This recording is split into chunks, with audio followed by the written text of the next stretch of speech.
सुनो, एक गिलास पानी देना। क्या? एक गिलास पानी ले आओ। ना तो मैं आपकी नौकरानी हूँ और ना ही आपका छोटा भाई जो आपका हुक्म सुनते ही दौड़कर आपके लिए गिलास पानी ले आऊं। मेरे बाप के घर में मेरे एक इशारे पर 10 नौकर हाथ बांधे खड़े रहते थे। ये मत भूलिए कि मैं एक अमीर बाप की एक लौती बेटी हूँ। आप तो उम्र में बड़े हैं ना, किससे किस तरह की बात की जाती है इतनी तमीज तो आपको आनी चाहिए। Mind it.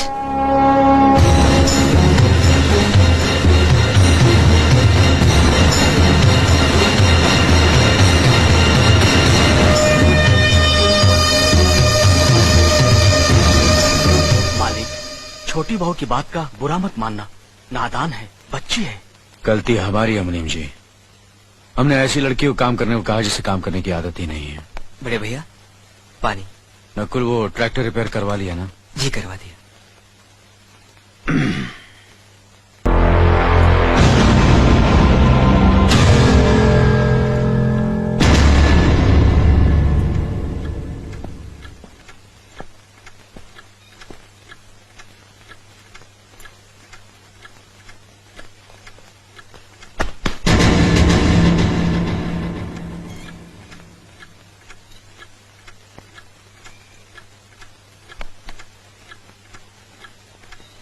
इसे मैं फेंक देता हूँ बड़े भैया, आप जाइए।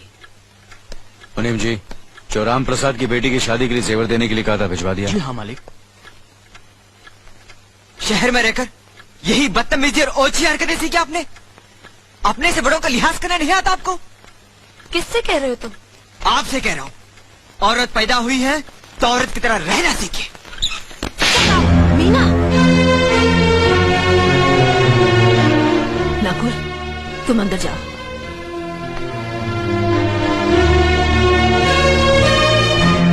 पागल हो गई हो तुम?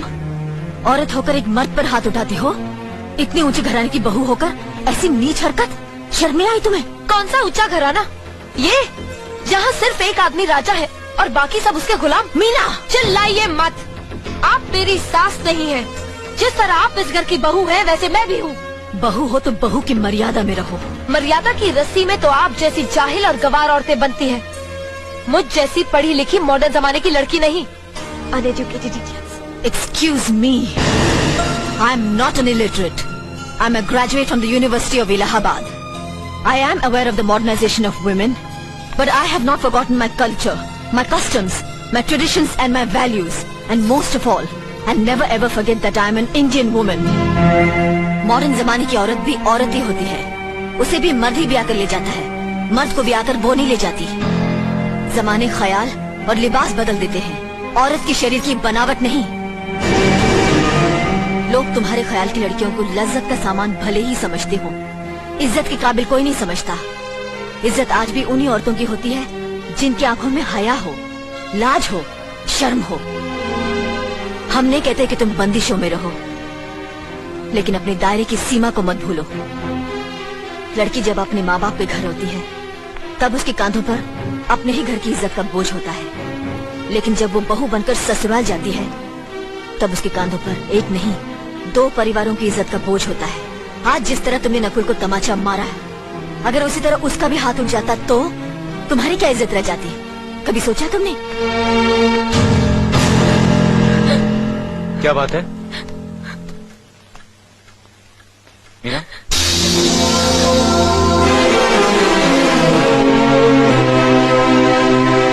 क्या हुआ भाभी? कुछ नहीं, मीना कह रही थी कि उसे खाना बनाना नहीं आता। हमने सोचा कि 2-4 खरी खोटी सुनाने से ही सीखेगी, तो सुना दिया। बस रोने लगी। क्यों अर्जुन, हमें तुम्हारी बीवी को डांटने का भी हक नहीं? क्यों नहीं, आप हमारी भाभी माँ हैं। आप मार सकती हैं, डांट सकती हैं, कुछ भी कर सकती हैं।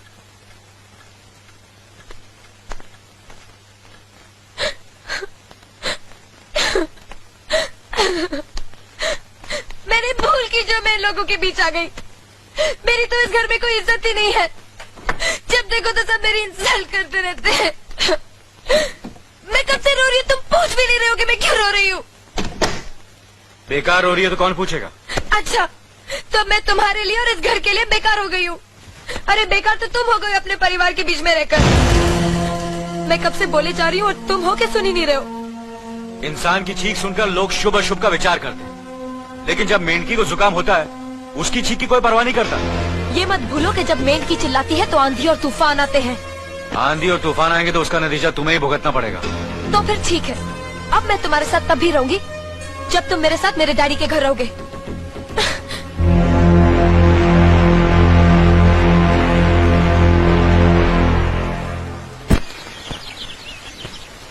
हमारी मीना बहुत प्यारी बच्ची है, लेकिन उसमें अभी भी बचपना है। हमारे तौर तरीकों को नहीं जानती है ना, लेकिन आस्ता आस्ता हम उसे सब सिखा देंगे।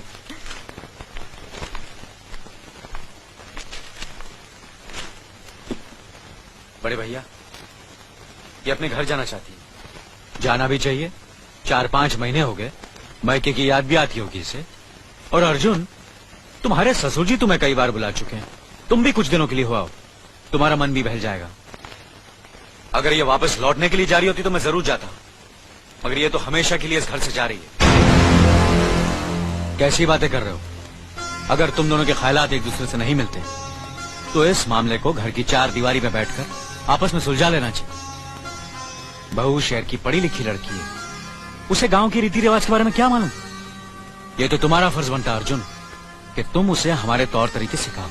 सिखाने से कोई फायदा नहीं बड़े भैया, ये खुद को इस माहौल में डालना ही नहीं चाहती, इसलिए भेज रहा हूं। अच्छा, तो तुमने फैसला भी कर डाला? बड़े भैया, बात यह है कि मैंने मीना को, तुम बहुत समझदार भी हो गए हो ना, तो फिर तुम्हें इतना तो समझ लेना चाहिए, अगर बहू अपने आप को बदल नहीं पा रही है तो तुम बहू के मुताबिक बदल जाओ। आखिर वो तुम्हारी पत्नी है, उसका साथ देना तुम्हारा धर्म है। तुम्हारे भरोसे ही तो उसने अपनी सारी जिंदगी सौंप दी तुम्हें। अर्जुन, मेरे दर पर तुम तड़प उठोगे, तुम्हें तकलीफ होगी तो मैं रो दूंगा, क्योंकि हम दोनों एक ही मां की संतान हैं, खून का रिश्ता है हमारा। मगर पत्नी का नाता उससे कहीं ज्यादा गहरा होता है, क्योंकि वो पराये घर से आकर अपनों से कहीं ज्यादा अपनी हो जाती है, परछाई बन जाती है हमारी। पति शरीर है तो पत्नी उसकी आत्मा है। पत्नी ही पति के जीवन को सही अर्थ देती है, उसे कामयाब बनाती। पत्नी के बगैर पति बेजान और बेमाने हो जाते हैं। अगर आज तुम अपनी पत्नी को हमेशा के लिए उसके मायके छोड़ाओगे तो यह गांव, यह समाज क्या कहेगा हमारे बारे में?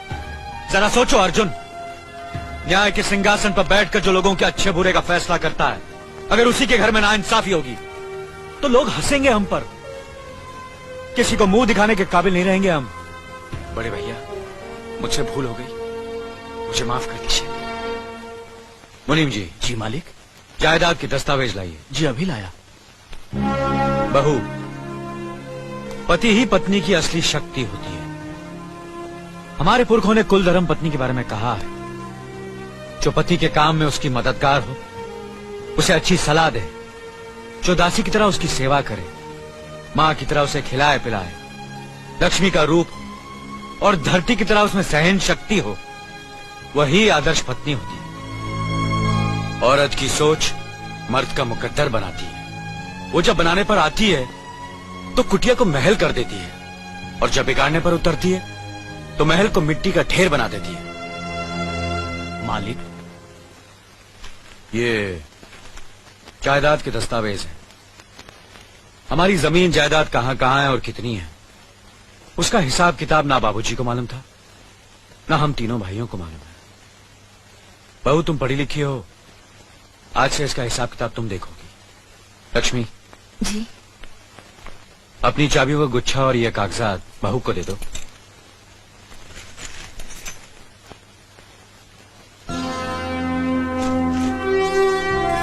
आज से तुम इस घर की मालकिन हो। तुम जहां कहोगी, जिस कागज पर कहोगी, हम तीनों भाई चुपचाप आंख बंद करके दस्तखत कर देंगे। जैसा कहोगी वैसा ही करेंगे। बस एक ही विनती है बहू, हम तीनों भाइयों को अलग करने का ख्याल अपने मन में कभी आने मत देना।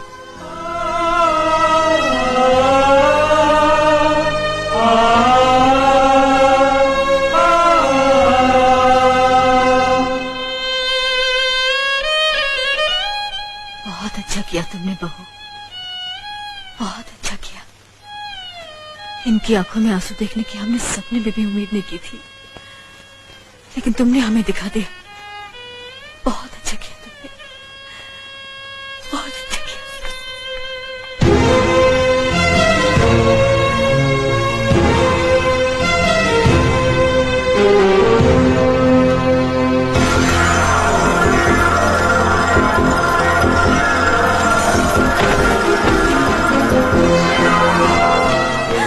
मीना, मीना, क्या हुआ बहू?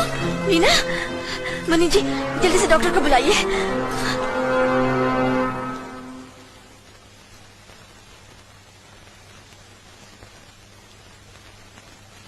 घबराने की कोई बात नहीं, ये माँ बनने वाली है।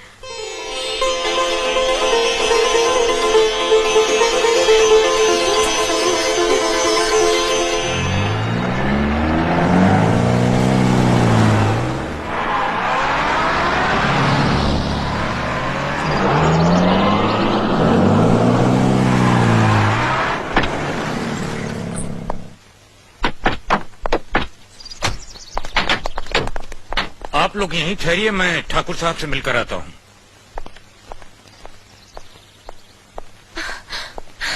डैडी, डैडी, कैसी हो बेटी? What a pleasant surprise. आने की खबर भी नहीं की।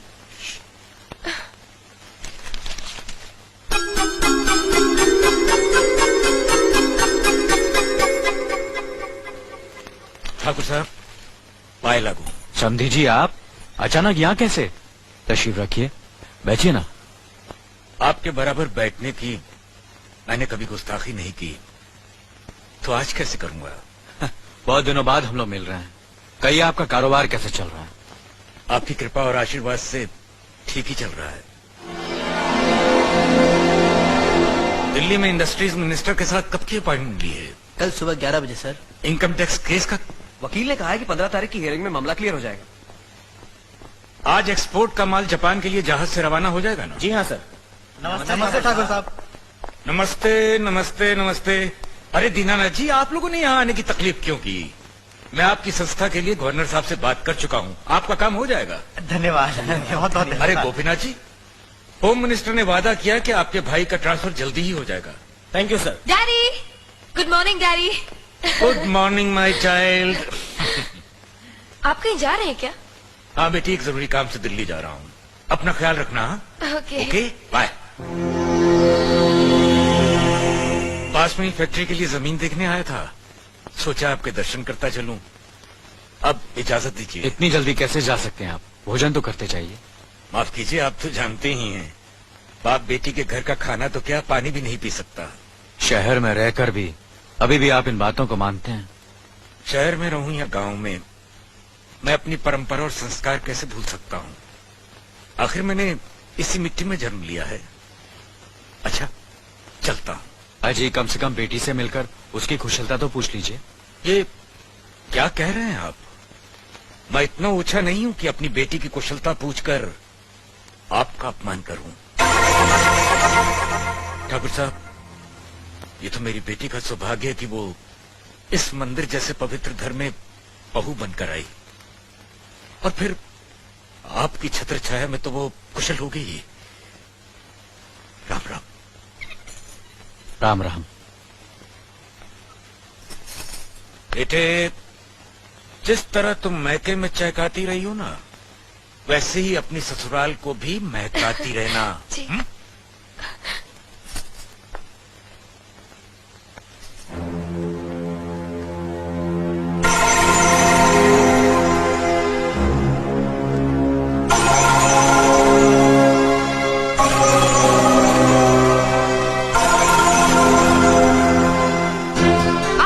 बड़े हैं ना, किससे किस तरह की बात की जाती है, इतनी तमीज तो आपको आनी चाहिए। Mind it, mind it, mind it, mind it, mind it. बड़े भैया, मुझे माफ कर दीजिए। क्या हुआ? मुझे माफ कर दीजिए। ये क्या कर रही हो? अपने पापों का प्रायश्चित कर रही हूँ। मैंने आप जैसे देवता का अपमान किया है, आपका दिल दुखा है, मुझे माफ कर दीजिए बड़े भैया, मुझे माफ कर दीजिए, मुझे माफ कर दीजिए। लक्ष्मी, मुझे माफ कर दीजिए बड़े भैया, बड़े भैया मुझे माफ कर दीजिए, मुझ पर तरस खाकर मुझे माफ मीना कर दीजिए। बड़े चलो भैया, उठो, तुम्हें ऐसे नहीं बैठना मुझे चाहिए, माफ इससे बच्चे पर असर पड़ेगा बेटे। मैं आपकी भी दोषी हूँ दीदी। आपने जेठानी की जगह माँ बनकर मेरी गलतियों को बर्दाश्त किया और मैं अभागन आपकी बेटी न बन सकी। मुझे माफ कर दीजिए दीदी, मुझे माफ कर दीजिए। अब चुप भी हो जाओ। तो हमने कब तुम्हारी बात का बुरा माना? हाँ, रोती नहीं, रोती नहीं।